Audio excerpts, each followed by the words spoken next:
Olá, amigo internauta. Estamos aqui reunidos então no programa Sexto Sentido.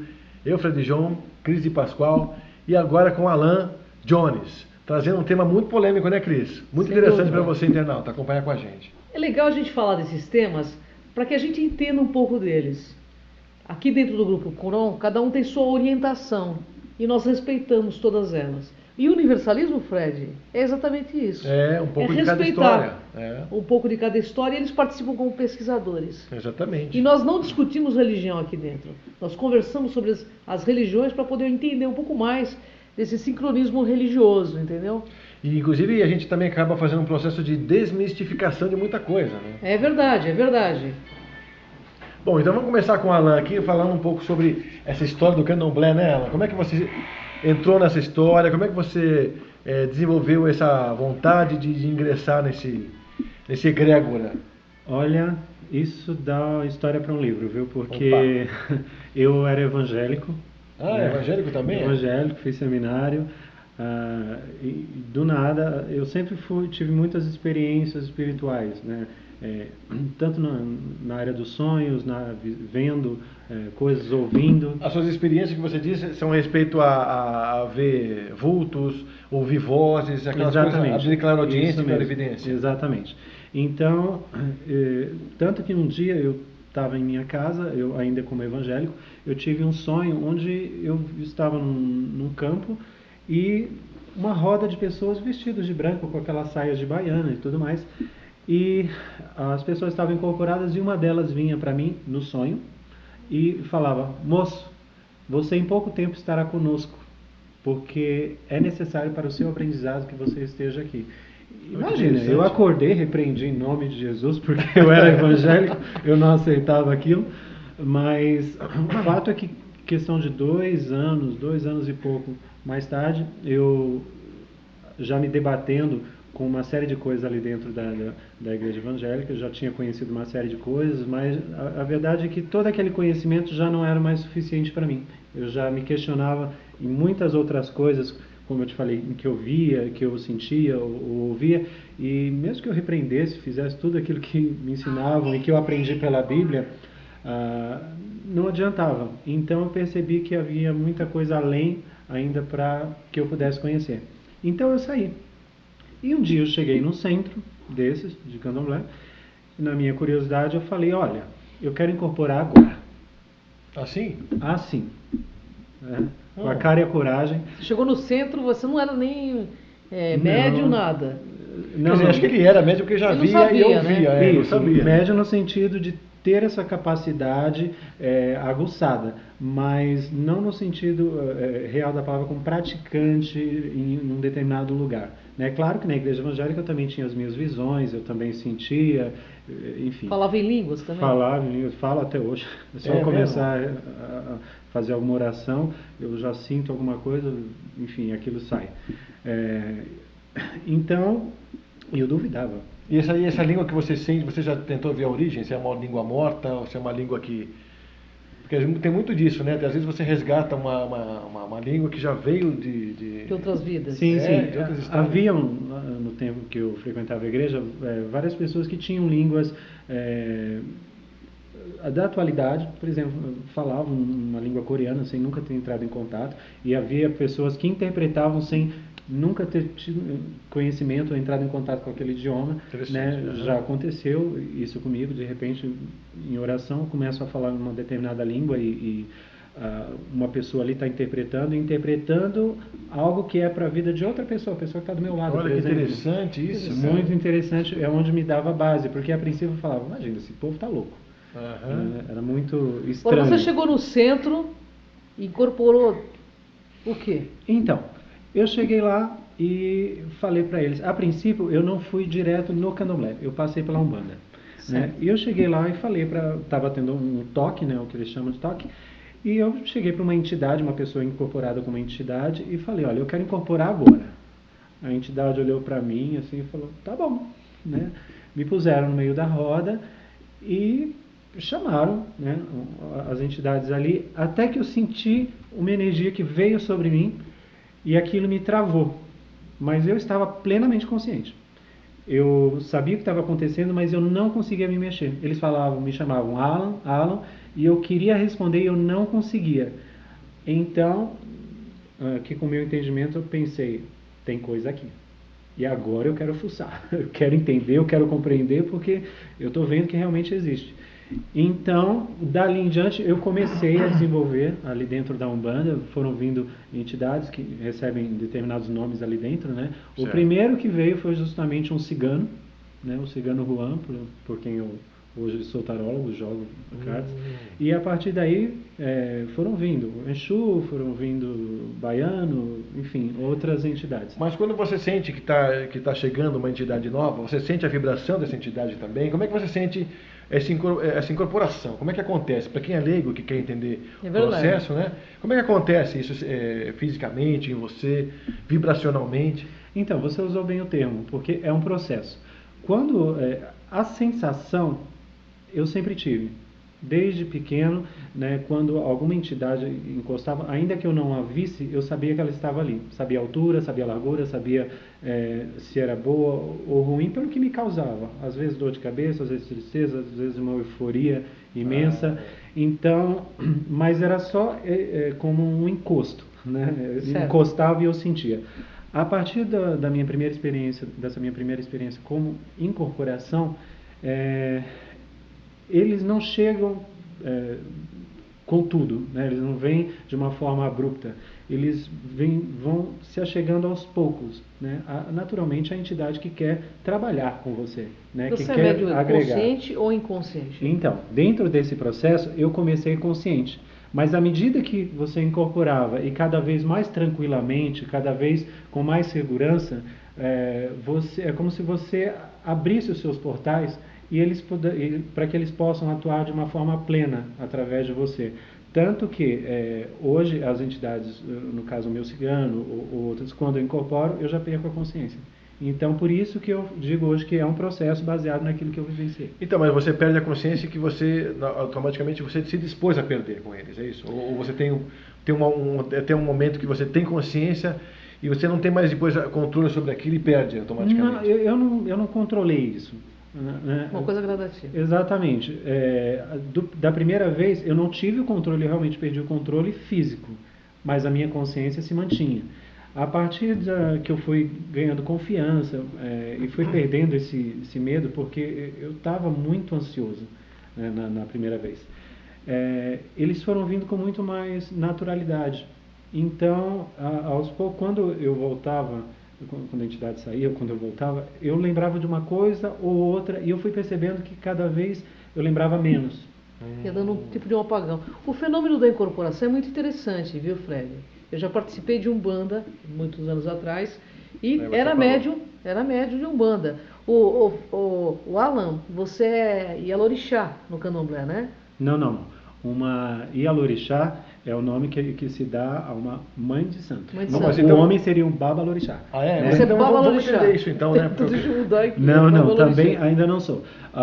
Existem alguns nomes dentro não aí na Umbanda, agora já no Candomblé, né? Porque hoje eu saí da Umbanda porque aí eu ouvi falar no Orixá. O que é Orixá? O que é Orixá? Qual a diferença entre eles? Eu também estou curioso de querer saber. Também, os termos eu não entendo muito. É uma palavra em Yorubá que significa Ori, cabeça, né? E Xá significa Deus, divindade, o Pai, né? É o Pai, a divindade da sua cabeça, né? É a entidade que te rege, né? Que influencia na sua personalidade, nos seus traços de personalidade. E falando de Orixá, eu vou colocar para você, internauta. Eu fiz um experimento de transcomunicação instrumental com Alan Jones. Surpreendentemente, qual que é o seu pai de cabeça? Eu sou filho de Ogum. Surpreendentemente, nós captamos uma imagem de um soldado com uma espada na mão. Que é o símbolo de Ogum. E é como Ogum é conhecido no Candomblé. Vou colocar para vocês assistirem. Agora, Fred, essa parte do sexto sentido tão interessante, de acoplamento áurico, de incorporação, isso realmente deve acontecer. A gente vê hoje em dia, né, Alan, você como um médium de incorporação, a gente vê hoje em dia que pessoas estão super bem, daqui a pouco ficam super mal, do nada. Isso não tendo a ver. Não tendo a ver, isso é importante. Não sendo bipolar, não é por aí. Não sendo bipolar, é uma pessoa assim, totalmente dentro dos padrões normais, né, na psique, mas a gente vê hoje pessoas que de repente surtam do nada, nunca tiveram nenhum problema de surto psicótico e vai lá e mata as pessoas na escola. Você acha que tem uma intrusão psíquica de assediadores? Ou energética também. De certa forma, sim, porque tudo no universo é energia, né? Tudo vibra e por afinidade. A partir do momento, uma entidade, determinada entidade, ela só se achega se há ali uma conexão, uma vibração compatível. Então, naturalmente, essas pessoas que cometem atrocidades, por exemplo, um rapaz que entra numa escola e atira em várias pessoas ali, naturalmente ele já tinha uma vibração, uma tendência à violência, uma tragédia, algo do tipo, e essas entidades pertinazes ao crime, que se encontram nas esferas espirituais, sentem essa energia, se aproximam para quê? Para sugar essa energia dele. Só que nisso que eles vêm sugar a energia, eles também o influenciam ainda mais para... Agora, vamos voltar ao tema. Não, sim, mas só uma curiosidade em cima disso aí, mas não é possível que ele apague da razão e se deixe levar para uma questão assassina, né? Que nem aconteceu aqui no Morumbi há um tempo atrás. Pode acontecer, pode sim. Acontecer isso? Obsessão espiritual pode acontecer. Ele pode apagar totalmente e matar as pessoas. Pelo nível da mediunidade dele, sim, porque tem pessoas que assim como eu, né, começam consciente e nesse processo vão perdendo a consciência, mas também nesse processo vão ganhando essa habilidade, essa maturidade também para se autocontrolar, porque isso é possível. Mas tem pessoas que não, tem uma mediunidade tão aflorada que até que ela adquira isso, algum espírito desse nível pode se aproveitar desse estado, desse estágio em que ela se encontra e para dominá-la. Agora vamos voltar a falar dos orixás. Quais são os orixás do candomblé? Nossa, são muitos. Os orixás, aqui no Brasil acontece algo interessante, porque na África, onde surgiu, né, naturalmente, de onde vieram o culto aos orixás, em cada região da África, na África existiam cidades-estados, né, como na Grécia Antiga. Em cada região cultuava-se um único ou dois, três no máximo, orixás, né? Há uma região que se cultuava Oxum, outra Ogum, enfim. Quando na época do tráfico de escravos, os negros foram trazidos de várias partes da África.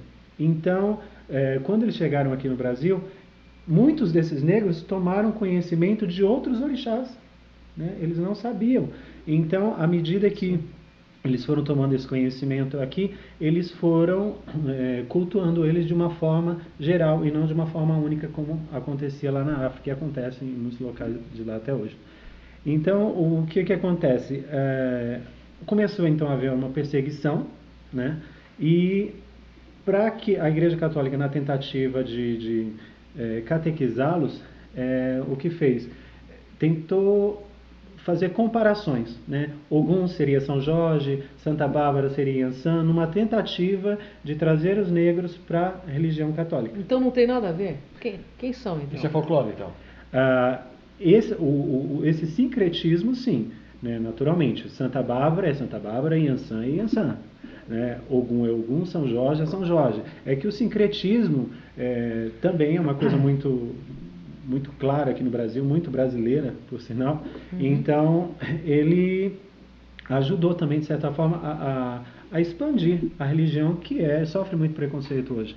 Mas, se você for num centro de candomblé e conversar com o Babalorixá ou com o Pai de Santo, e for numa Mãe de Santo, o Pai de Santo dentro da Umbanda, você vai entender que são coisas diferentes.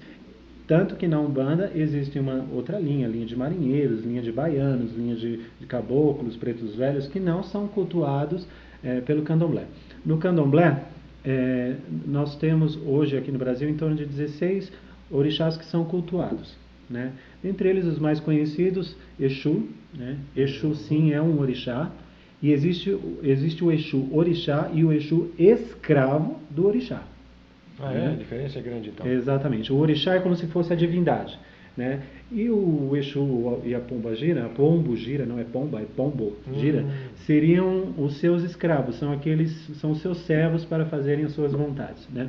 Então, dentro do xirê, que é o canto aos orixás, né, dentro de um culto de candomblé, canta-se o xirê. É uma certa ordem dos orixás. Começa então por Exu. Por que Exu? Porque Exu é o que guarda a entrada, é o que guarda a porta. Então ele deve ser cultuado primeiro para que ele guarde o local. Guardião. Logo depois vem Ogum, porque Ogum é o orixá dos caminhos, é o orixá da prosperidade, né, ligado ao ferro, ao metal, irmão de Exu, inclusive. Logo depois vem Oxóssi, né, ou Odé, né, também chamado de Odé. Oxóssi é caçador, também irmão dos outros dois, né, é o provedor, né, habita nas matas, enfim, muito ligado às matas. Esse muitíssimo cultuado no Rio de Janeiro, na Bahia, né. Logo depois vem Xangô, Xangô que era rei de Queto. Xangô é o orixá da justiça, carrega consigo um machado, né, de dois lados, mostrando que ele é imparcial, ele corta dos dois lados para estabelecer a justiça. Temos muitos outros orixás, inclusive femininas também, né, são chamadas as Iabás, né, o orixá feminino chama-se Iabá. Temos Oxum, né, que é a senhora dos rios, das cachoeiras, né, da prosperidade. Oxum é feiticeira, né. Os filhos de Oxum são pessoas com uma mediunidade muito alta. Temos aí Nanã. Nanã é a orixá mais velha, é a senhora da morte. Temos Iemanjá, que é a senhora dos mares. É a mais conhecida, né? Muito conhecida, também muito né? cultuada. Oxalá, que dentro do sincretismo seria Jesus Cristo, mas como eu falei, não existe. Jesus é Jesus, Oxalá é Oxalá, que é o maior dos orixás. Quando o Lorum havia criado toda a terra, ele estabeleceu a Oxalá para comandar toda a terra e os demais orixás.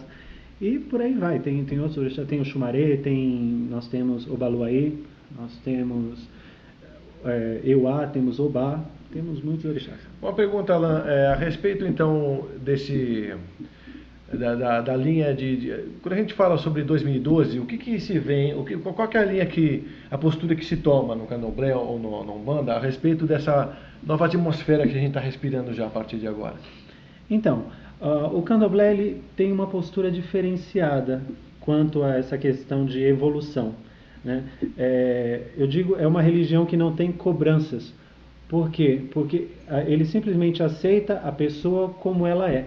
Se a pessoa, por exemplo, é filha de Ogum, Ogum é um guerreiro, então é uma pessoa que naturalmente é mais briguenta, tem um temperamento mais forte, então simplesmente aceita essa pessoa daquele jeito, porque ela carrega consigo as características do seu orixá. Então ela é assim porque ela é filha de Ogum, né? Oxum é muito mãezona, quer abraçar o mundo. Então as pessoas que são de Oxum, se são muito emotivas, são muito mãezonas, são assim por ser filhas do Oxum. Então assim, como cada um adquire características do seu orixá, simplesmente aceita essa pessoa como ela é e não acredita que ela vá conseguir mudar ou vá mudar, porque assim como não se muda o orixá da pessoa, ela também não vai mudar. E aceita-se ela como ela é. Ah, entendi. É diferente a questão. É toda interessante. Diferente. Eu gostaria que nós estamos nos nossos finalmente aqui, Fred.